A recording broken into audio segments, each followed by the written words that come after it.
Hi friends, ಇವತ್ತು ಕಾಲೇಜ್ಗೆ ಹೊರಡೋಣ ಅಂತ ಸ್ವಲ್ಪ ಬೇಗ ಎದ್ದು ಬಿಸಿನೀರು ಕಾಯಿಸ್ಕೊಂಡು ಕುಡ್ದು ಚಿತ್ರಾನ್ನಕ್ಕೆಲ್ಲ ಪ್ರಿಪೇರ್ ಮಾಡ್ಕೊಂಡು ಎಸ್ಟರ್ಡೇ ಸ್ವಲ್ಪ ಹೆಪ್ಪು ಹಾಕಿದ್ದೆ. ಹೆಪ್ಪು ಕಮ್ಮಿ ಇರೋ ಕಾರಣದಿಂದ 2 ಹಸಿರು ಮೆಣಸಿನ್ಕಾಯಿ ಹಾಕಿದ್ದೆ. ಹಸಿರು ಮೆಣಸಿನ್ಕಾಯಿ ಹಾಕೋ ಕಾರಣದಿಂದ ತುಂಬ ಸಕ್ಕತ್ತಾಗಿ ಹೆಪ್ಪಾಗುತ್ತೆ. ಹೆಪ್ಪು ತುಂಬ ಚೆನ್ನಾಗಾಗಿತ್ತು. ಅಷ್ಟು ಫ್ರೆಶ್ ಅಪ್ ಆಗ್ಬಿಟ್ಟು ಬಂದು ಬಾಕ್ಸ್ಗೆ ಚಿತ್ರಾನ್ನ ಹಾಕ್ಕೊಂಡು ಕಾಫಿ ಮಾಡ್ಕೊಂಡು ಕುಡ್ದು ರೆಡಿಯಾಗಿ ಬಸ್ ಸ್ಟಾಪ್ ಕಡೆ ಹೊರಟೆ. ಬಸ್ ಆಲ್ರೆಡಿ ಮೂವ್ ಆಗಿತ್ತು.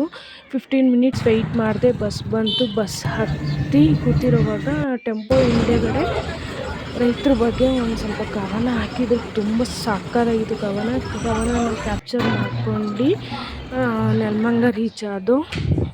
15 ಮಿನಿಟ್ಸ್ ನಡ್ಕೊಂಡು ಹೋಗಬೇಕು. ನಡ್ಕೊಂಡೋಗಿ 3rd ಫ್ಲೋರಲ್ಲಿ ನಮ್ಮದು ರೂಮ್ ಇರೋದು. ನಮ್ಮ ಕ್ಲಾಸ್ ರೂಮ್ಗೆ ಹೋಗಿ ಫ್ಯಾಕಲ್ಟೀಸ್ ಯಾರೂ ಬಂದಿರಲಿಲ್ಲ. ಸೊ ವರ್ಕ್ ಕೊಟ್ಟಿದ್ದು ವರ್ಕೆಲ್ಲ ಮುಗಿಸ್ಕೊಂಡು ಬರೋಷ್ಟರಲ್ಲಿ ಎಷ್ಟು ಹಾಫ್ ಡೇನೇ ನಮಗೆ ಕ್ಲಾಸ್ ಬಿಟ್ಟರು. ಬಸ್ ಬಂತು. ಬಸ್ಸಲ್ಲಿ ಹತ್ತಿ ಕುತ್ಕೊಂಡೆ. ಕಲ್ಲಂಗಡಿ ಹಣ್ಣು ತಿನ್ಬೇಕು ಅನಿಸ್ತು. ಕಲ್ಲಂಗಡಿ ಹಣ್ಣು ತಿಂದು ನನ್ನ ತಂಗಿ ಬಂದು ನನ್ನ ತಂಗಿ ಜೊತೆ ಮಾತಾಡ್ಕೊಂಡು ಮನೆಗೆ ಹೊರಟೆ.